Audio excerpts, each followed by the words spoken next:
This is your In Town Tonight interviewer, Ken Patrick, and our first guest on the programme this evening is a young cabaret star, Shirley Deane from America. Hello, Shirley. How are you enjoying South Africa? Oh, it's wonderful, especially this crazy weather here. Is this all part of a world tour?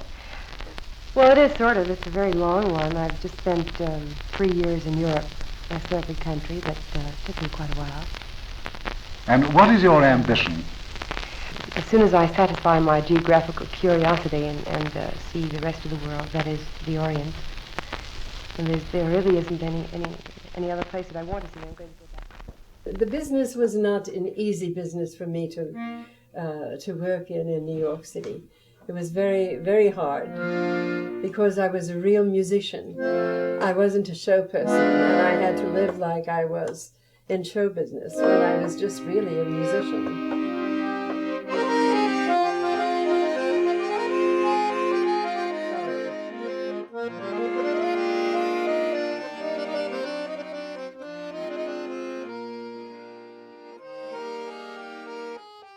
People are always asking me gender questions. You know, you lived all this adventure at a time when men were doing it and women weren't. Well, I was never conscious of that.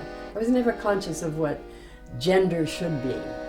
I just did what I had to do. It was a very great period musically. It was the period of the big band sounds, jazz, just a cultural opener. I think I realized I was a little different when I was 9 or 10, and the English teacher gave us an assignment to write a composition on why America is the best country in the world. I don't think America is the best country in the world. I don't think any country is the best in the world.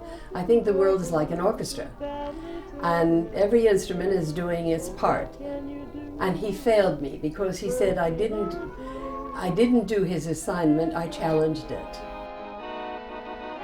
I just remember my teacher, who was a very famous accordionist in Manhattan, Joe Biviano, saying, I must never, never play papa, papa. He said I must learn to play classical compositions like Tchaikovsky symphonies, and I should learn to play jazz. So that's something that accordionists didn't do. I was too young to get into the musicians' union, so I lied about my age, and I said I was 18 when I was 16, and I played this television show. That was my opening into show business. I played really heavy jazz, you know, I would I mean, it really sounded like masculine music. I made noise. I made a lot of noise. Some of the requests for music were awful. Like, would you please play How Much Is That Doggy in the Window? And that was a very corny song.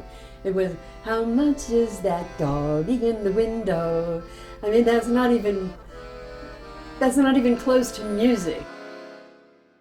I wasn't really expressing who I was. I had to play what I felt. I drove to Harlem to have a jam session with real jazz musicians. And I wheeled in my accordion and amplifier, and they were stunned because they thought, you know, accordion players only play polkas, and especially a woman, you know, a white and a woman and an accordion. Those are the three worst things that could happen in Harlem. I think my mother felt that young women should marry and have children and have a beautiful home. I mean, this was the duty of a daughter.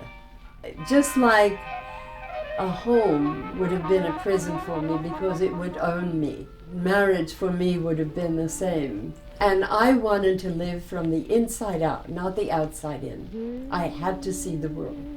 And my friends, of course, thought it was mad. How are you going to work your way around the world? How do you know anybody wants to hear an accordion? And how do you know you make enough money to stay at a hotel?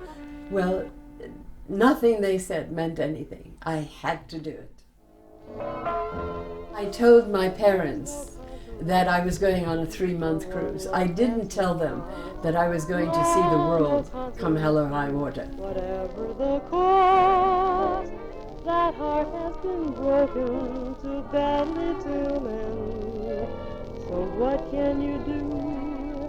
It's broken in two. There's no conversation that makes you feel gay. No anticipation when you go away. There's no consolation, nothing to do. It's over, all over, we're through. I was looking for meaning. I didn't find any answers to questions that I had, so I had to keep going in order to find them.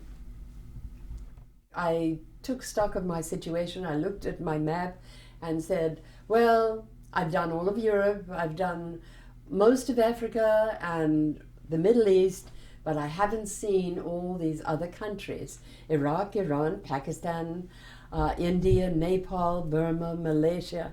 But I couldn't any longer bear to do it by train and plane and buses and ships. So I thought, well, I'm going to do the rest by car.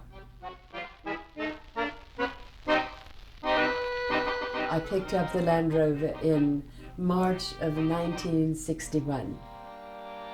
When I drove out, I thought, oh, this is marvelous. This is the essence of freedom.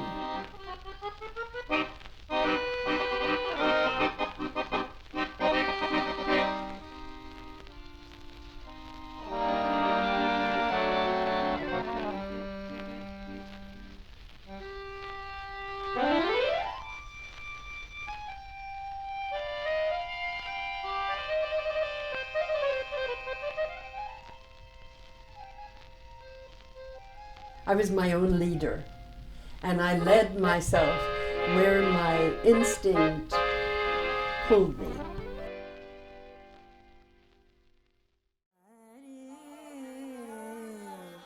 And here I was in an ashram in the Himalayas, and not only was there no meat, but there wasn't even an egg, let alone scotch.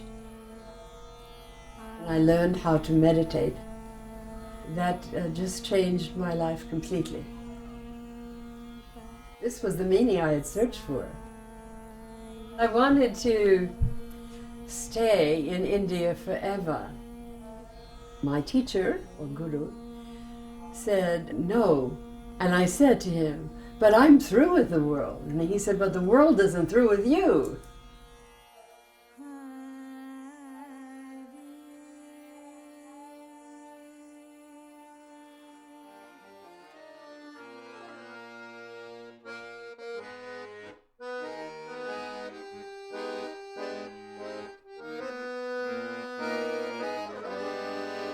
Recording was my ticket around the world.